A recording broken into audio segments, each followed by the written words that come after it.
amazingly difficult role now. So thank you all for being out there. And I applaud your professionalism. You are listening to Mr. Ray Haight, one of our industry's most prolific and admired executives. And on today's show, Ray is discussing driver retention and driver recruiting and how in the world that you can possibly increase your retention to drive up profitability. If that sounds good, stay tuned. Welcome to the Dawg on It Trucking Podcast. When it comes to trucking safety, the Dawg is on it.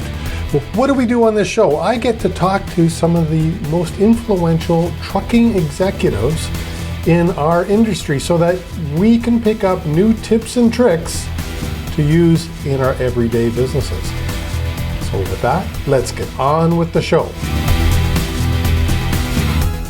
Hey Ray, welcome to the Dawg on It Trucking Podcast. How in the heck are you? Yeah, I'm good, Chris. I'm good, thanks. Just like everybody else, hunkered down here and opening up and becoming a little more social, I guess. But yeah, I'm pretty good all in all. Nice to see the sun out and some nice weather for the next few days. So hopefully, I'm hopeful, like a lot of people, this whole thing will start to slow down a little bit more. Yeah, I mean, it's been a struggle, I think, for everybody, truck drivers especially during this COVID deal. Yeah, I think you're right. I've often thought, though, I mean, and I know, I drove truck for 10 years, and I've never been one to suffer in solitude. I'm quite okay with solitude. So when I think about the entire population who might be best equipped for that, and I think about truck drivers and specifically the long haul guys, of course. Yeah, well, they've done an outstanding job, all of them, and all the frontline workers have. Sure, you bet. You look at them in a different light. I love the trend and the positive trend that's going on about our industry and our drivers. Can we sustain it after the fact? Good friends of mine like Kevin Birch at Trucking Moves America Forward and the OTAs. You got the Truck Driver and all their new stuff. I mean, all that stuff's great. But it comes from the inside and it goes out. But when it comes from the outside and comes in, I mean, that's the real value, I think, and that's what you can build on. So we've got to, I think, as an industry, really take advantage of this and make sure we don't lose this opportunity. Yeah, it's a huge opportunity. I agree with you. Can you tell us or tell our listeners and watchers a little bit about yourself? I've known you for 25 or 30 years since we're both in trucking in Southern Ontario. But I also know you are the past chair of TCA. What else is hanging on your resume? Well, yeah, you and I have known each other for a long time, no doubt about it. And obviously, we got the memos on the haircut and the beard deal. So yeah, okay, a little bit about myself. Started driving second generation. Dad had a few trucks, about three. Passed away very young. I took those trucks over and drove truck myself for 10 years. Sorry, Ray, before you go on, that was the coolest logo, by the way. I think was that your dad's logo or was that yours? No, I got, there is a quick story on that, but Lance Lowther was a gentleman here in London who was a local artist, and he had done a lot of paintings, specifically in the railway industry. And very detailed, beautiful stuff. But as like a lot of us, that was his passion, his sideline. His sideline, where he put bread on the table, was by doing logos. And he was doing logos on a couple of my dad's trucks, and I got to know Lance. Very, very nice gentleman. Him and his wife Esther. And I asked them when I started, Southwestern Express. And Southwestern Express was really meant to deceive the U.S. DOT and the scales by, we lived in Southwestern Ontario, but that logo with the cactus on it and the whole bit was, kind of made to have people think we were from Southwest U.S. And the company that we were working with out of London had a facility in Waco, Texas. So we put London ON - Waco, Texas, with a logo with a cactus on it. And we went from, honest, I'm not kidding you here, Chris, we went from being pulled in as a total unknown to most of these weigh scales through Texas, or, not Texas so much, but Arkansas, Tennessee, all those, Ohio, to basically driving by most of them. I mean, certainly not getting pulled in. So anyways, that logo served a dual purpose. But the talent behind it was certainly Lance. And I remember he came back. I remember the day he brought it in to me and said, "Is something like this what you're looking for?" And I went, "Wow." And I think he charged me $50. Amazing.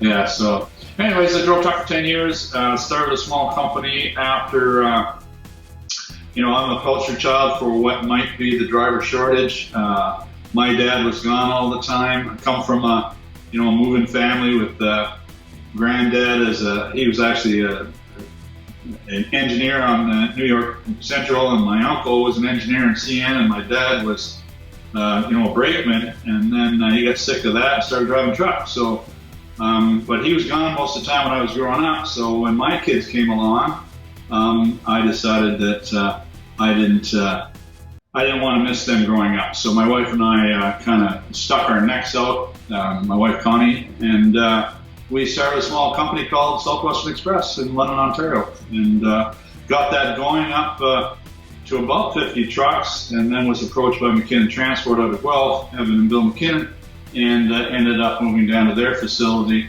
in the late 80s, early 90s. And in 2005, I left there, but in 2000 we amalgamated those two companies, and we were just under 300 trucks with 200 owner-operators, 100 company trucks, about 250,000 square feet in warehousing, and about 20% of our revenue came from logistics. So we really busted the thing out. And at that time, the McKinnon family was very political through OTA and CTA, and they encouraged me to get more involved in the United States in that association. And I had brought with me a membership at TCA, and the funny thing with that was Doug Cuddy from Cuddy Foods and Cuddy Transportation was a friend of mine, and I was trying to get their work to go to Western Canada, but the only way that Doug would give me any of their overflow freight was if I became a member. So that's kind of how I became a member at TCA. So, so eventually became the chairman. I went to the officers' corps. It was a 7-year program, so I became the chairman. And prior to that, I was the chairman of Professional Truck Drivers Institute, and I was involved with that from 2001 right through to just recently. And also was the chairman of NATME, North America Training Management Institute, which kind of comes with the role when you're chairman of TCA. So that's a brief oversight. I've done and been involved in a number of different committees and things of that nature and other efforts. And most recently, Truckload Carriers Association Profitability Program, the benchmarking program. And I'm not real fluent on TCA. I certainly know PTDI and NATME better than TCA, which are all kind of sons and daughters, I guess, of TCA. But from what I understand, that profitability program is one of the strongest or one of the biggest benefits to being a member of TCA. Can you explain a little bit of what that is and why a trucking company might consider joining TCA to get into that? Yeah, sure will. Truckload Carriers Association, in my, biased opinion, is probably the best value for association dollars that the trucking company can spend, because it's very reasonably priced, and it's predicated on volume of trucks. But again, it's not. It's about 10% of the cost of a lot of national associations. And just to put that off the table for people to investigate, back in the day, our 300 truck fleet was paying a couple $1,000s a year to be a member. And the educational programs that are available, and the networking, getting to know your peers, if you're a cross-border carrier, it's invaluable. And I've always felt that way, and I've been a huge supporter of TCA. And most recently, through the whole COVID thing, education on and sharing of thoughts with other trucking companies on what to do during this crisis, they've been at the forefront of it. and actually put something out every day. But I mean, if you can think of it, they've addressed it and have left open the opportunity for carriers who might be wondering which way to turn a source of that information. But back about 15 years ago, Truckload Carriers Association decided that its members decided that a benchmarking program would be a great idea, and that other industries have it. Why couldn't trucking have it? So what they did is they approached the U.S. Department of Justice, because you have to have that type of approval so they can ensure that there isn't collusion of carriers to fix rates and those types of things. So they'll put a limit on what you can do. And in TCA's case, it was primarily wrapped around the expense side of things more so than revenue, and you can't talk about revenue in lanes. And there's a vetting process to make sure that two carriers aren't in the room that might dominate a line or a specific shipper, all those types of things. But having said that, that thing got started, and 12 years later, it was still kind of, I won't say floundering, but it had about 48 carriers in it, I think. And the reason for that was that they never kept up with technology. And certainly in McKenna Transport, my then CFO, we were involved with it in its infancy. At the time, there was a huge chasm between Canadian and US dollars, so it was hard to really kind of rationalize this thing. So we didn't hang in there as long as I wish we would have. But basically, what you do is these carriers got together and they decided on a common balance sheet. And I won't go too deep in the weeds on this, but you can't compare one thing to another unless all the elements going into that comparison are coming from the same direction. Right. Or else it's just an exercise in futility. So the carriers got together and they made a common chart of accounts so that you are measuring things the same way. So when you look at a number, you know exactly what went into that number. Now you can do a comparison with another carrier. So that got going. That was certainly an important accolade. What was bogging it down, though, was everything done on these spreadsheets, Excel spreadsheets. So a carrier would go to a meeting and you would get all this data, and it would come in the size of about a 2-inch thick frigging telephone book. And it was very, very granular, and it just didn't keep pace with technology. So I, at the time I guess back 7-8 years ago, was doing some consulting around here and there. I never envisioned myself playing that role after being a trucker and running trucking companies, but I ended up there and quite enjoyed it. So I was approached by then a friend of mine. I was consulting with NAL, and Glenn and Chris Henry and the Lindsays. And when Chris Henry left NAL a few years back, he came to me and said, "Ray, I know you've been trying to do this. I'm prepared to dedicate a period of time to develop some software that will streamline this and make it more available to the carriers and the people that work for them."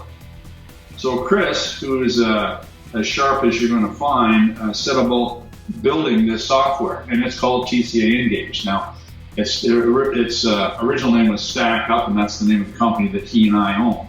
And we ended up with a licensing agreement with Truckload Carriers Association. So that is the platform now.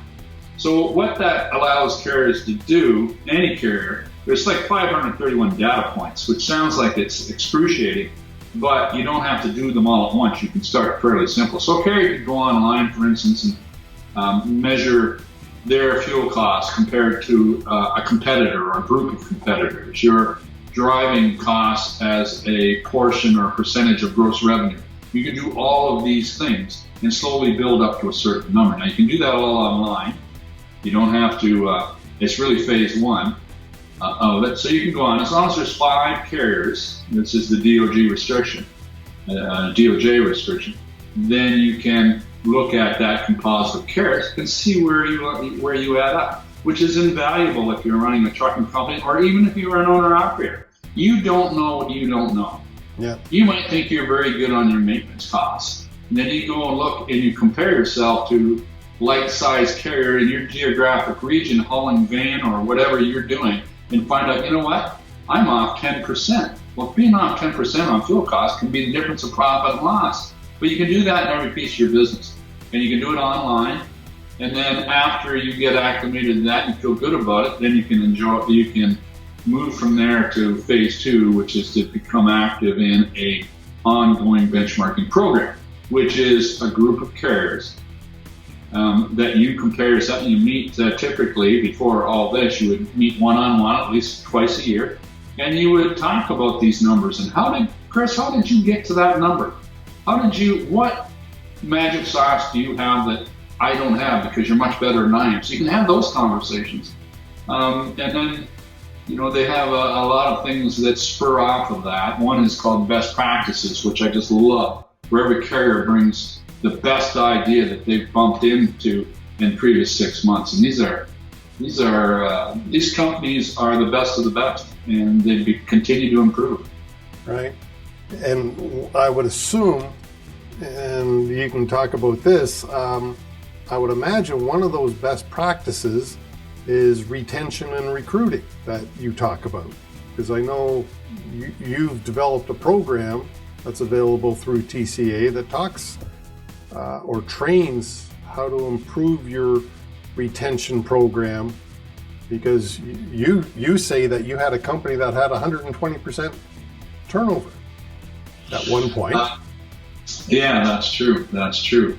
So yes, retention is a part of the Profitability program. I'm currently a consultant for Truckload Carriers Association and have the title of Retention Coach. So retention is measured, but it is delineated in a number of different ways. So we know, as all safety people know, that companies with a stable workforce are safer companies. Right. So if you take that through to its ultimate end, what you'll find is that low turnover typically is a direct correlation to lower insurance premiums. The lower insurance premiums are a precursor to best-in-class operating ratios. In my class, in my workshop, I talk about the equivalent of low turnover in each department, which in maintenance, for me, I'll give you a comparison. What do you think the value of a rolling asset truck or trailer might be after 4 or 5 years in a company that's had one driver in it compared to a company with 100% turnover that's probably had 10 to 15 drivers in a single piece of equipment over 4 or 5 years? Obviously, that asset value is much greater, and you are much more welcome to the used truck market. People will wait for those assets. You're not going to have to go looking for people to buy them. They're going to knock on your door. Then I go from there, just the maintenance costs. You can expand on all these things. Sales, to me, is an important one, because when you have a stable workforce, you can train that workforce. Advanced defensive driving. We used to have standalone computers. You guys could take additional training. And conversational sales and all these types of things. So we've got a better educated workforce in our sector because they're stable. You can't train 120% turnover. That's sales. For me, also equates to what I call a higher quality of revenue. Since you've got a stable workforce, you can go looking for things that are more complicated, maybe of higher value, and those shippers will trust you because you have those numbers. So again, you can go down. I've always had sympathy for that, clerks looking after driver's files. With everything that goes into a driver's file, 120% turnover with a 300 truck fleet compared to 20%. Are you kidding me? So you can reallocate that asset or that person to be doing other things rather than doing nothing but chase, items for that file. You can go on, from there, operations, dispatcher, training your entire workforce on a weekly basis compared to acclimating, on a 50 truck board, maybe 10 drivers. Administration, accounts. When we started Stack Up, Chris and I, we had our first users call, which is usually where people who subscribe to the program will tell you what's wrong with it, what they like about it, and what they want to see in the future. Right. Interestingly enough, the first thing was with CFOs, that call. They want to know everybody else's aged accounts receivable. which clicked in my head. Because what we're talking about here is training truck drivers on paperwork and systems. So if you have lower turnover, you have a lower age accounts receivable, and that becomes the time cost of money. So that was very interesting to me. So you can equate all of these things. And when we went through our metamorphosis from 120 to 20% turnover, we doubled our operating ratio. We didn't do it because of that, but we doubled our operating ratios. It's because of all those things. So, typically when I talk about retention, one of the questions I get from the recruiters in the room and some of the safety people is, well, how much did you pay to recruit a driver? Yep. And, I know they've been listening, but they just didn't quite get the message, because my response would be, we certainly went through the effort to find out where our recruiting dollars were spent and how effective they were. But really our effort was to fill a much larger, group, to look funnel, a much larger funnel, let's put it that way. But we hired right people for the right fit. So whether my cost of recruiting is twice of yours or not, I kept the guy for 5 years. Yours might be very efficient and half of mine, but you had to hire 10. Yeah. So yeah, it's very interesting to see the effect of it. And the other thing that it bothers the hell out of me, Chris, I got to tell you, is people have become disposable in our industry. I mean, prior to this, the human tragedy, people going home to tell the families they don't have a job. A 100 truck fleet sending 120 guys home, either quit or fired, and we do it because we become, just, it doesn't bother us anymore, and it's just wrong. Yeah. So that human element of it has been a big part of it for me too. Haven't been a fast driver. And we'll put links in the show notes below about this program at TCA, that if people are interested in it. But some of the things that I found interesting in that program, or in the video that you have promoting it, you talk about a $6,000 cost, and that's just a number for recruiting a driver. And you talk about a 300 truck fleet that has 120% turnover compared to a same size fleet that only has a 20% turnover. What does that do to the bottom line? Well, that's part of the program, and I tell people I put that there because you're going to ask that question, so I'm going to give you that number.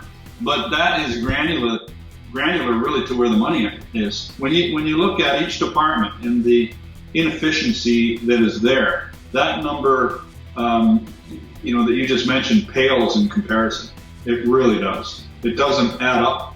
It far exceeds that number. And I just point something else out just for self-promotion here, but I do consulting on the side on my own too, through Ray Haight Consulting. So I concentrate a lot of effort at TCA, and I'm dedicated to the membership there and the carrier membership, but I also will have offerings out to people who are not members.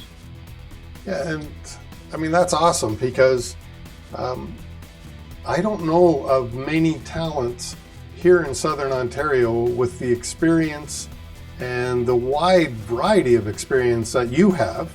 The exposure to TCA, the exposure to the OTA and CTA, running your own company, that's a lot of experience that people would be smart to use if they could. So, well, Chris, to me, driver retention and stability of a workforce is key to profitability. It's all just key to being a good corporate citizen. I mean, prior to my chairmanship, I remember Jim O'Neill, who was chairman then, said it's a moral obligation of every trucking company to be safe, and that cars should not be scared pulling up beside a truck. They should feel more secure there than pulling beside a car. We have to.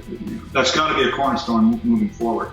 And funny enough, he was spot on in a number of different ways, but certainly spot on in the program that's being offered out because it is predicated on Maslow's hierarchy of needs, and one of the base, the base of that program is safety. If you want to attract and retain drivers, you must be safe, or they won't stay with you and they won't come to you. It's that simple. People have to be comfortable that they have a reasonable, prospect of being safe in their day-to-day lives, or they will leave that situation, or their families will make them leave, one or the other. And you can pay all the money in the world. They're not staying there. No, they need to understand safety, and I really encourage the listeners and viewers to click on the link below to watch the whole video. But one of the things that you talk about, in my experience as a consultant, and we're not competing consultants because you are at a different aspect. Safety is one part of it, but running the company. And I'd love to have been able to, and I have called on you in the past. We've worked together on a few projects, because I do not go into a carrier or you and I did a private fleet not long ago, a few years back, I guess now, but I do not get in the weeds on safety. Yeah. I prioritize safety, and I talk to carriers about, how they should view safety and how they should support it unwaveringly. But as far as getting into, I just do not have the desire or the capability to be able to do what you do, Chris, and your other safety professionals, getting down into those regs and rules and drilling down on them and really understanding them, trying to convey to other people. I start yawning about halfway through that. I know how important it is, or trust me, it's paramount. But I don't have to be, with people like you out there in the world, I don't have to know that stuff. I just give that over to you folks, and you work your wonders with it, and off they go. Well, that's kind of where I was alluding to, is I'm in the safety department where you're in the company, the corporate structure department. You're at a higher level in the organization. But one of the questions I had about the Maslow hierarchy of needs, when we get into the third level, most of my customers, I think, they satisfy the physical needs, they satisfy the safety needs, but the social needs, the communications, in a lot of companies today, I see, to be blunt, suck. With the advent of satellite communications and text messaging, there's no personal communication happening anymore. Do you agree with that? Do you disagree? How do you see technology rolling into social needs and specifically communication as it pertains to retaining drivers? It's I'll speak to that, but I want to broaden it out a bit, Chris. There's been a thought for a long time that turnover in this industry is just systemic. It's just part of it. It just comes with the friggin' program. And nothing could be further from the truth. It's delusional to think that way. High turnover is no more unwinnable than any other business challenge that a company's going to come up with, whether that's putting out bid package, whether that's organizing your business. It's a business challenge, needs to be addressed, and it needs to be tackled. And people, it is really amazing to me that companies, some of them choose to just live with it because it's part of the gig. I remember being at a TCA event once, and actually the fellow beside me ran a 100-truck fleet, and they delivered Bibles to churches in the U.S. That was their sole customer. And at the time, the ATA was advertising numbers that were over 100% turnover. This guy leaned into me and said, well, we're at 9%. We're doing pretty good. I go, really? You suck, I get it. Communication piece is paramount to this whole thing, no doubt about it, starting with, of course, physical needs and then safety needs. But before then, Maslow's hierarchy of needs is predicated. I had to invite your audience to go look it up because it's been out since 1947, I believe. Yeah. Abraham Maslow brought that out. And it really kind of nailed the psyche of each and every one of us. And he propounded that we're all driven. Once we achieve a certain level, we look to the next level. And I believe that to be true. Now, on a corporate level, there's a lot of companies have taken Maslow's hierarchy of needs and they've manipulated it to their own needs. And that's fine. And in fact, I did the same thing, because I contend when I talk to carriers that have high turnover that the issue that you'll start with is that the majority of drivers don't believe too much of anything you say.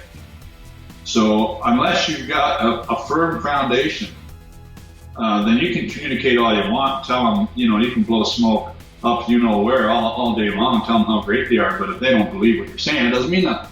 Yeah. So I start with something called the foundation, which is really getting into things like commitment to change and commitment to a value statement, commitment to a standard of behavior within your company that you don't break off of.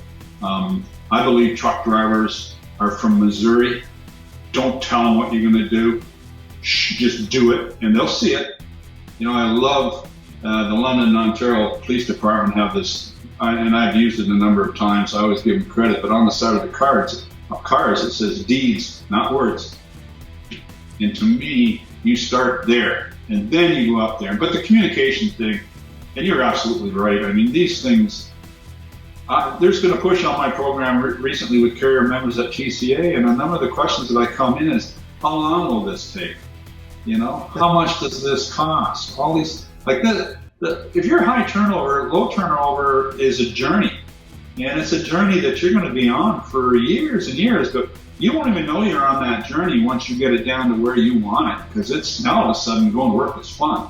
The relationships you have with people are real relationships because they endure a period of time. Those folks still work for you. So communication is paramount to this whole thing. People want to be recognized. They want to know what's going on. I could give you all kinds of situations that have proven that to me and to our company. But yeah, I during my workshop I typically say, I give you information because I trust you. Right. I have conversations with people because you trust them. You live in the communities you live in because you are comfortable there. You have friends that you're comfortable with, and you communicate with them. If I don't communicate with you, it's because I really don't care about you, and I don't value your opinion, and I would prefer if you just went and did your job. That's what I hired you for. Go do it. Yeah, that's not sustainable. Yeah, no, I totally agree. And I think there's the disposability of truck drivers, as you said, is a disgrace in our industry. And I know, for one, I hated firing truck drivers because I recognize that I'm not firing one person. I'm firing the driver, the spouse, the kids, the impact on the community possibly. Yeah. The other thing that goes with that, though, Chris, and this is the mindset I had with our people, is we had to let somebody go. We failed them. Yeah. How did we fail this person? We failed them because we shouldn't have hired them to begin with. They weren't a good fit. We hired a clean driver's file, which is the last thing you want to do. We didn't find out from them what their expectations of us were. We didn't find out what their vision of success was, because we want them to be successful. You don't have happy employees. Find out what it is that they want to achieve, and then help them achieve that.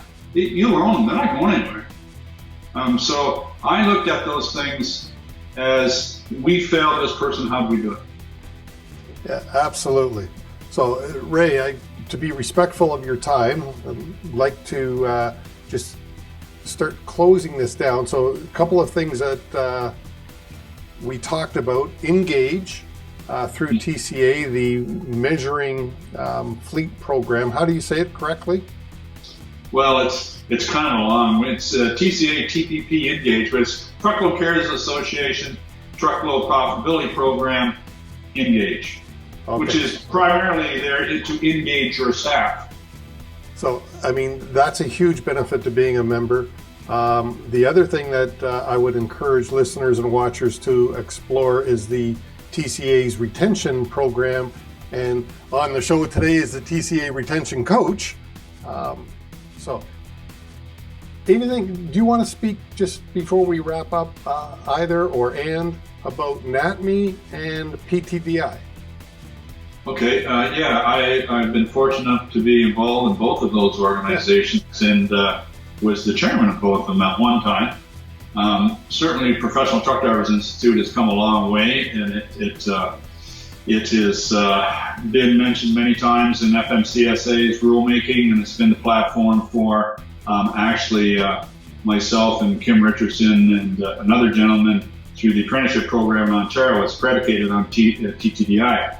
So, it's a great platform. It should be the minimum standard, and proud to see Melton, Ontario, and it is predicated to a large degree on PTDI. The entry-level driver training rule in the United States has been paused and manipulated and screwed over and lobbied to the point where it's totally competency-based, if it should come out in the next 2 years. This is one of those. This is like waiting for the Leafs to win the friggin' cup, waiting for that thing to happen. This is going on for decades, this thing. But it's a great program. It's currently, I'm not sure the numbers right today, but I believe somewhere between 10,000 and 12,000 truck drivers annually are graduated through that. We've got a number of those courses in Ontario. And I urge anybody that might be watching this and might be interested in becoming a truck driver to look for the schools that have that accreditation.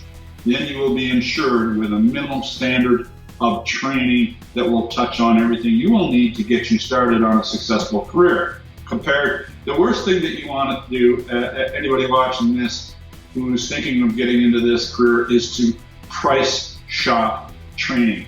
Yeah. You got to quality shop it. And then when you find comparable qualities, then you might look at price. But do not go out there saying, a PTDI course is 8, 10, 12 grand, and I can get it over here, for $3,000. I mean, just don't do that. You put yourself in jeopardy. It makes no sense.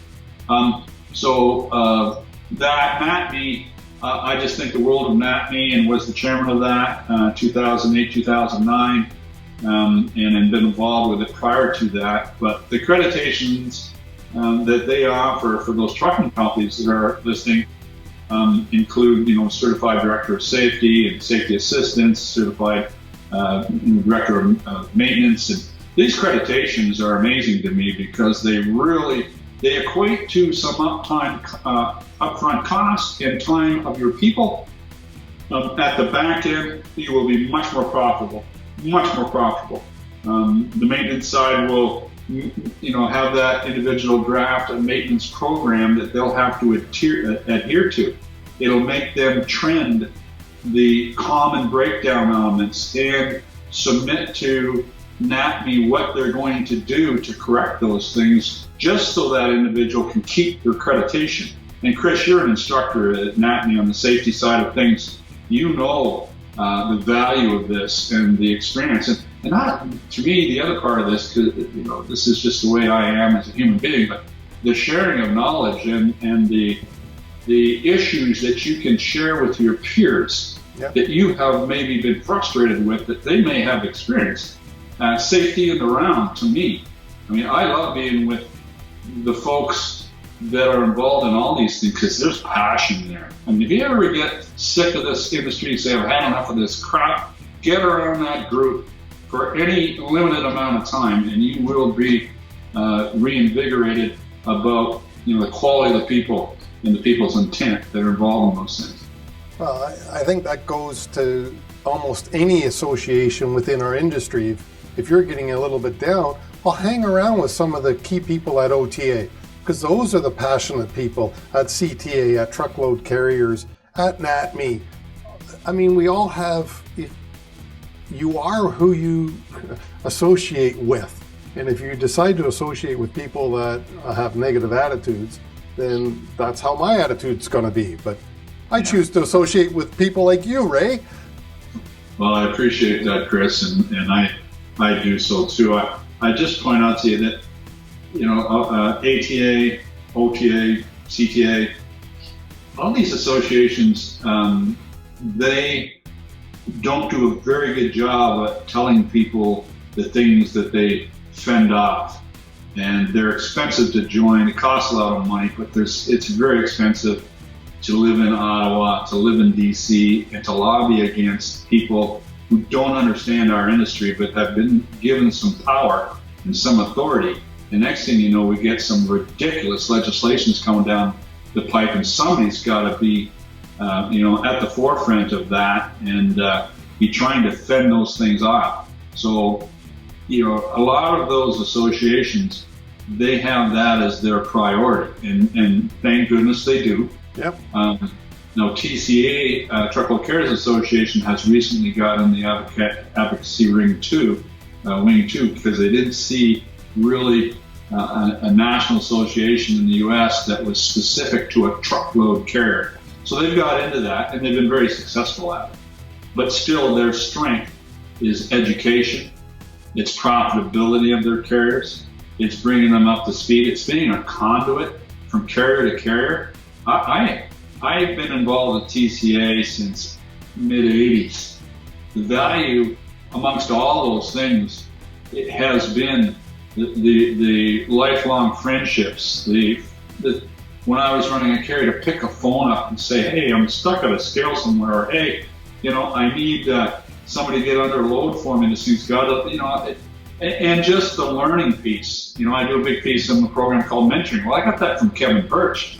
He's a lifelong friend of mine who passed ATA chairman and TCA chairman, and he showed me the whole program out of Dayton, Ohio, what he was using for his drivers. It had a huge impact on our business. So, I'm a big association guy, and I can ramble a bit on that, but, I also feel very strong that, if you're going to be in this industry, you need to be a contributor to its overall success, not just your own, but you will be successful on your own by doing that. Yeah, and I think that's a great ending point. Ray, your contact information will be down below, and I encourage our listeners and watchers to reach out to you if they've got questions. Any last words, Ray, that you want to leave with? Very, very strenuous times in an industry that is reliant on margins that are not typically those of other industries. When we talk about 97.5% operating ratios, it doesn't take much in the disruption of the flow of those volumes to turn a positive into a negative. So, I wish everybody the best. It's time to get together. It's time to learn from your peers. People are being successful in this, or they are at least treading water. How are they doing it? Do you need to find out how? Then there's access for that information. Even TCA, they're putting stuff out daily. It's to everybody. They're not restricting it to non-members. So access to information is out there. And the other thing, Chris, I got to tell you, and I know this firsthand, misery loves company. And you know what? We're suffering. We've got red ink. Things are tough right now. How are you coping? How are you doing? So it's not just me. There is shared pain here. So I suggest that to people. And of course, on a final note, to drivers, difficult role at the best of times. Amazingly difficult role now. So thank you all for being out there. And I applaud your professionalism. Just thank you so much for being there. Perfect. Thanks, Ray, for appearing on the show. I appreciate you very much. Thanks for having me, Chris. Thanks for having me. I appreciate it. I hope you loved the show as much as I did. Please leave us a like, a thumbs up, a review, a comment, a rating if it is in your heart. Thank you so much. And I do really appreciate your time. And join us again next week for another exciting interview.